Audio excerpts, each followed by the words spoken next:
नमाज में कंसिस्टेंसी का सफ़र आज से शुरू करें। आज का सबसे बड़ा स्ट्रगल ये नहीं कि हमें नमाज की इम्पोर्टेंस पता नहीं, बल्कि ये है कि हम जानते हुए भी उसमें कंसिस्टेंसी नहीं ला पा रहे। दिल की किसी कोने में हमेशा ये आवाज़ होती है, मुझे नमाज पढ़नी चाहिए, लेकिन फिर भी हम डिले कर देते हैं और धीरे धीरे वो डिले आदत बन जाता है। सबसे पहले सच का सामना करते हैं, हम नमाज क्यों नहीं पढ़ पा रहे। एक, हम दुनिया में ज़्यादा बिजी हो गए हैं। Phone, social media, studies, job, हम सब कुछ मैनेज कर लेते हैं, लेकिन नमाज के लिए वक्त नहीं मिलता। हकीकत यह है, वक्त होता है, बस प्रायोरिटी नहीं होती।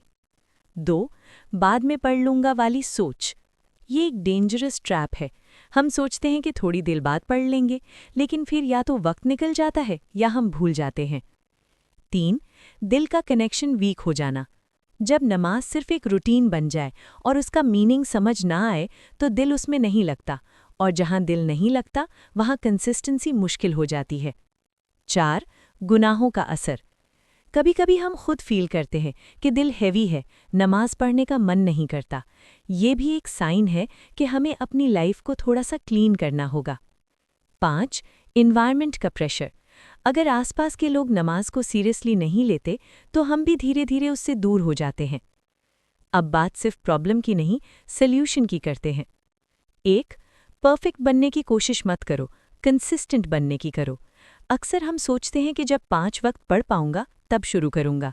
नहीं, सिर्फ एक नमाज से शुरू करो, बस एक। 2, नमाज को रूटीन नहीं, मीटिंग समझो। सोचो, अगर तुम्हारी किसी इंपॉर्टेंट इंसान से मीटिंग हो तो क्या तुम डिले करोगे? ये अल्लाह से मुलाकात है, इसे मिस कैसे कर सकते हैं?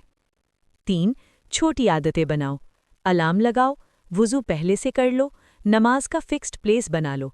कंसिस्टेंसी स्मॉल हैबिट से बनती है, मोटिवेशन से नहीं। 4, जो पढ़ रहे हो समझने की कोशिश करो। जब तुम्हें पता चलेगा कि तुम अल्लाह से क्या कह रहे हो, तुम्हारी नमाज बदल जाएगी। 5, दुआ को अपना वेपन बनाओ। नमाज के बाद कुछ देर वहीं रुकें और अल्लाह से अपने दिल की बातें कहें। एक सिंपल सी कहानी जो शायद तुम्हारी कहानी भी हो सकती है। एक लड़की थी, सारा। सिंपल सी normal life, college, Instagram, friends, सब कुछ था उसकी लाइफ में। उसको भी लगता था कि नमाज इम्पॉर्टेंट है, लेकिन वो कंसिस्टेंट नहीं थी। कभी पढ़ लेती, कभी छोड़ देती। हर रात वो गिल्ट फील करती और कहती, कल से पक्का। लेकिन कल कभी नहीं आता था। एक दिन उसने अपने आप से सच बोला, मैं परफेक्ट नहीं बन सकती, लेकिन मैं स्टार्ट तो कर सकती हूँ। उसने डिसाइड किया, सिर्फ फ़र्ज़ पढ़ेगी, बस। पहला दिन मुश्किल था, बहुत मुश्किल। दूसरा दिन भी, कभी उठती कभी नहीं, लेकिन उसने गिव अप नहीं किया। 1 हफ्ते बाद फ़र्ज़ थोड़ी ईजी हो गई।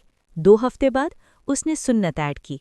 1 महीने बाद वो 5 वक्त की नमाज पढ़ रही थी, और एक दिन बिना रियलाइज़ किए वो 5 वक्त की पूरी नमाज पढ़ने लगी। लेकिन सबसे बड़ी चेंज ये नहीं थी।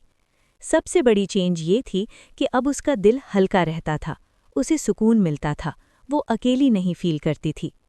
उसने समझा, कंसिस्टेंसी एक डिसीजन से नहीं, छोटी छोटी सैक्रिफाइसेस से बनती है। आखिरी बात जो दिल से समझ लो, तुम परफेक्ट नहीं हो, कोई भी नहीं है, लेकिन अल्लाह कंसिस्टेंसी को पसंद करता है, चाहे वो छोटी ही क्यों ना हो। इसलिए अपने आप से ये मत कहो कि मैं कल से शुरू करूंगा, बस उठकर कहो, मैं आज से शुरू कर रहा हूँ। और याद रखो, हर एक नमाज जो तुम मुश्किल से पढ़ते हो वो तुम्हें अल्लाह के और करीब ले जा रही है। अल्लाह हम सबको नमाज का पाबंद बना दे। आमीन।